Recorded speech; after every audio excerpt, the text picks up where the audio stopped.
You're listening to Stockwave CEO Interview, financial markets latest news directly from the companies.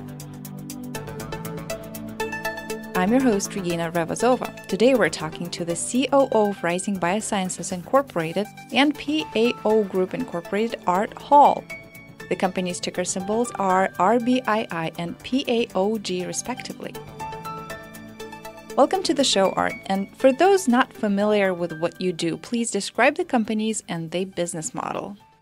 Rising Biosciences is a research and development company focusing primarily in the medical marijuana segment.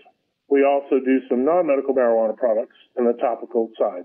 One of our main products is Canafin. Canafin is a oral capsule that combines exact meter dosages of CBD and THC. We've also got a few other topical products. We have a stem cell cream that we just introduced about a month ago, and we've also got a peptide serum. We're also very pleased to say that we've just got, actually last Friday, just got FDA approval for one of our topical pain creams, which is Tsw Pain Cream. Wow, this is fascinating. And let me ask you this. What brought you to this venture? I mean, tell us a little bit more about the background and the history. Well, I got into the medical marijuana space probably about 6 years ago. I went out west, threw my hat in the ring, and got into the testing laboratories industry. Well, the testing laboratories industry led me to a lot of products weren't really dosed well. I mean, everybody's seen and heard the stories. Somebody at a chocolate bar and was glued to the couch for 3 days. And we found in the testing laboratories that products, when we would test them, like one pretzel would have 10 milligrams of THC, then the next pretzel would have 35. There was no real good methods of creating the proper medicine for people. So what we did when we started Rising, we teamed up with a compound pharmacy and our chemists with everything to help us develop proper ways of dosing medicine. So now all of our products are developed using the same standards and protocols that have been developed for the compound pharmacy industry. So we brought modern medicine technology to the medical marijuana market. Yeah, that's interesting because the dosage, the inaccurate dosage was a big, and still is a big problem. So I'm glad someone is tapping into it. So I know there is a personal kind of spin to this background story and, your business aspect. You've been skeptical about medical marijuana and what it can do. Tell us more about it. First off, let me start off with saying that I'm a Parkinson's patient. I've been diagnosed with Parkinson's for about 15 years. When I went out west and first started this, I'm going to be honest, I was a capitalist. I'm still a capitalist. I looked at this as an opportunity to get in on the boom and do this. While I was out there, one of our customers noticed my tremor and noticed my hand and asked me to try a product. And I'm like, I don't smoke. It's not my thing. But he said, try this. And this was a very high CBD strain, very similar to Charlotte's Web that people have used for seizure disorders. And that became very popular back then. And I did, and lo and behold, within moments, my tremors, quelled to almost nothing. At that point in time, I was still a little skeptical. But as time went on and I started looking into this, and mind you, I was in the testing laboratory industry at that time, so we were able to had some of our guys work on some things, and we ended up with a product that actually helped me. And at that point in time, I really became the advocate. This stuff really works. This is not tin hat medicine. This is real medicine. That's when I really decided to really get into this industry with both feet and move forward. After the testing laboratories, I ended up getting into the extraction business. A lot of the extraction that was done in that time was done with hydrocarbons. Literally, they were extracting with propane and with butane.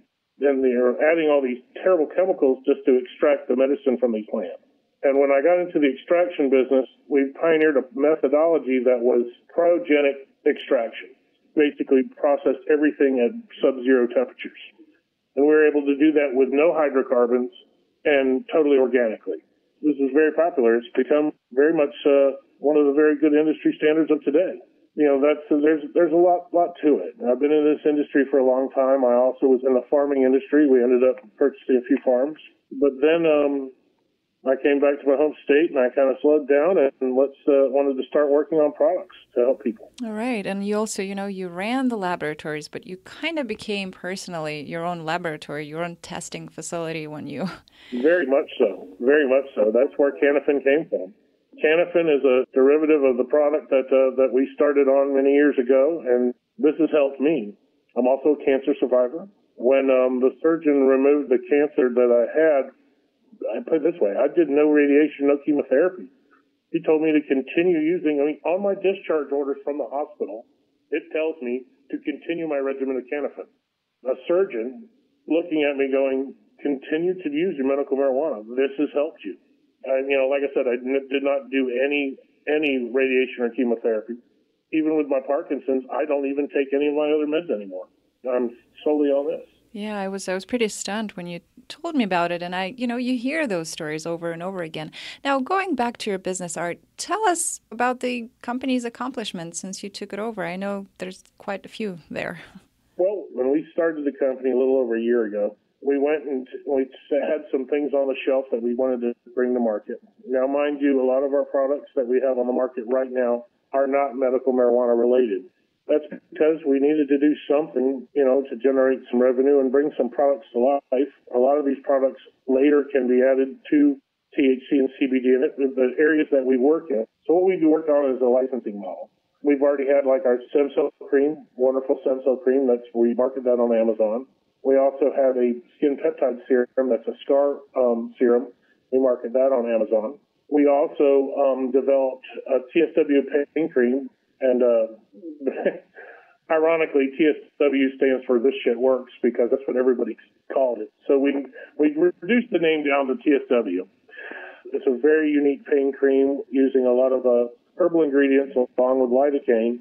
And we've just actually, last Friday, was able to finish our FDA labeling requirements, and we're all cleared for that. We're going to production stage. What's exciting about that product is not only will it be available in a retail situation, but it's also going to be made available by prescription. So not only that, we can help with this opioid crisis by using some pain creams, which is a large study's been done. So doctors will be able to do that, and then that way insurance and Medicaid will be able to pay for this product. We'll also have a third variant of it, which will contain THC and CBD. Now, that product will only be available in dispensaries. Wow, that's amazing. And that brings us to recent news, right? So there's some things that are coming out of Pennsylvania, and that's related. Those news are related to your company. So tell us more about it. Yes, it's quite interesting. Well, let me first, before I do that, let me talk about our real big flagship products. This is something that we've been working on some time. We've been doing a lot of testing, and it's Canafin. Canafin is our oral capsule. It can be taken that has exacting doses. So if it's supposed to have 30 milligrams of THC and 30 milligrams of CBD, it does. If it has 10 milligrams of THC and 30 milligrams of CBD, it does.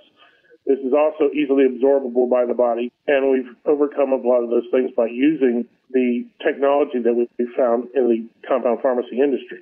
Well, when we're going in from that, and also that product is going to be available in the market soon, it's going to be started first in California. Then once the producer and processor facilities start coming online in Ohio, it will be available in Ohio. But let's move on to Pennsylvania.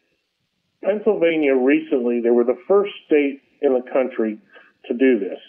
They are allowing that opiate use disorder, which is their new fancy word for opiate addiction, they are allowing that to be a qualifying condition for medical marijuana use. This is groundbreaking. They've been doing it for a while. This is something where we'll be able to help patients stop using opiates and help patients that are addicted to opiates using medical marijuana now. It's been done for a while. There's been studies done on it. It works. And what we're going to be able to do, we're going to be able to partner with our sister company, PAO Group. PAO, by the way, stands for Physicians Against Opiates. That's our sister company that operates clinics throughout the United States, allowing people to get their medical marijuana cards. What we're going to be able to do in our Pennsylvania market is actually sit down and provide outpatient therapy for opiate addiction. This is huge. This is also another use for Canafin. We're going to do a joint venture with them, and offer outpatient rehabilitation. This is pretty amazing. Let me ask you about the goals for the company here in the remainder of 2018 and into 2019. Well, first off is that we're going into production with our TSW pain cream. That's big. Second off is that we're working out a few more licensing agreements for manufacturers, producers, and processors for the Canafin product. Now with that, we're stepping up further, faster to go ahead and get this product into the hands of producers and processors in Pennsylvania so we can go ahead and start utilizing this product. So we also have a couple other products to bring to market. Our largest goal is to get Canafin in production, get it available in the dispensaries, and get TSW pain creams into production, and let's get that on the market. Art, is there anything else I didn't ask you that you'd like to add? I'm not really good at this stuff, so listen, I can go on for hours about it. This is very passionate for me. Not only did I go for money, I went at it, and now it's a personal thing. It's this company and our companies are geared for, let's do things. And one of the things that you're going to find about our companies that are different than most, especially in this segment in the penny market, we've got brick and mortar locations. We actually have products on the market. We're doing things. We don't put out press releases every week. I also don't put out fluff. When we put our press release out, it's got some meat and substance to it. This was great, and thanks so much for speaking with us. We've been talking to Art Hall, the COO of Rising Biosciences and PAO Group Incorporated. The companies trade under the ticker symbol RBII and PAOG. Thanks for joining us. More to come.